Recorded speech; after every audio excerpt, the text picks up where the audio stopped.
Hey everybody, welcome back to Critical Rocket's chassis variant series, kicking off with the Hunchbacks, and I randomly picked one of the videos I recorded to kick this off, and it was the Hunchback 4H.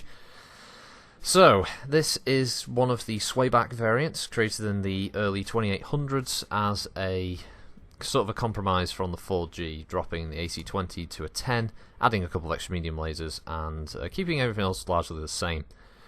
So that's the tabletop variant, basically slightly better range for about half point in damage on the ballistic side of things. Now, MechWarrior line, obviously slightly different story.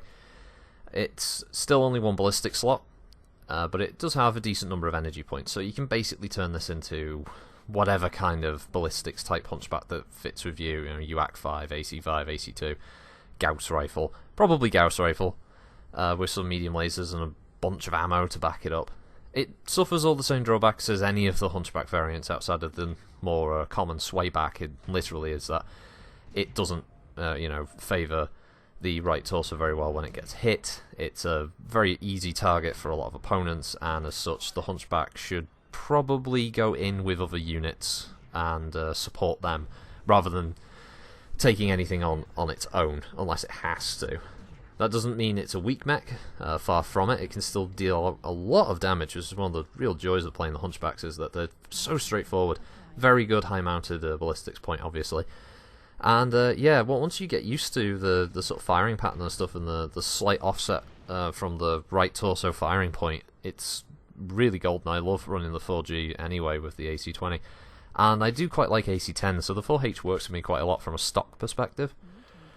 The modifications to this one, I know I was asked if I could do a little mech lab thing, which I didn't do for these, but the ones going after the Hunchbacks will have a little mech lab thing. But outside of, I think, obviously the internal structure and double heat sinks were added, and I think there's a slightly faster engine in there, but it's still standard, and the rest of the space was things like heat sinks and armor and ammo.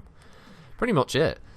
Since all the weapons for me are stock anyway, it's literally I just mess with armor and ammo and engine if I can, and heat sinks if there's anything left over. So it's pretty much as close to max, or if not max, that I can get it, and it does work quite well. As I said, you've just got to make sure that you don't expose the right torso as often in frontal engagements, and just try and keep up with the rest of the team. And support any of your bigger players, or if there's anyone particularly weak, that's the point to use a Hunchback in a head-on engagement. If you know that they're weak, you've definitely got the advantage because you've got a lot of high damage firepower that you can deliver, which is why the Hunchback is considered more of an execution mech. It's left to take down large targets that are weak, and so other assets can move on to more dangerous foes, which is why the AC-20 was so popular on that mech anyway. Recommendation for the 4H? Yeah, pretty much.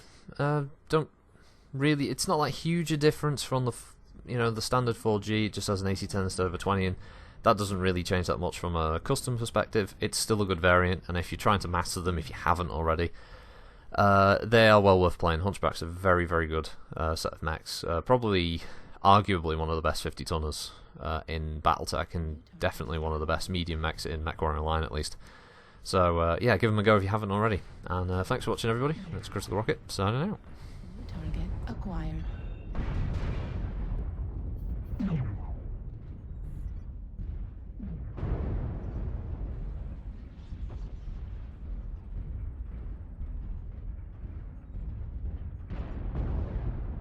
New target acquired. Target destroyed. Target acquired. New target acquired.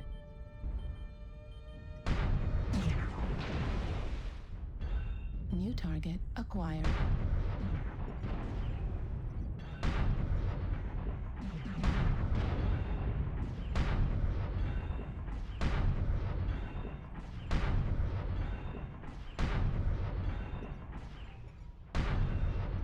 Target destroyed. New target acquired.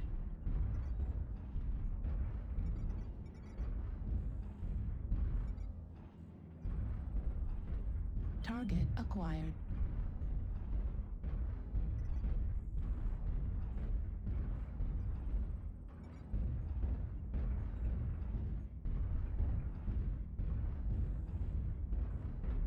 Target destroyed.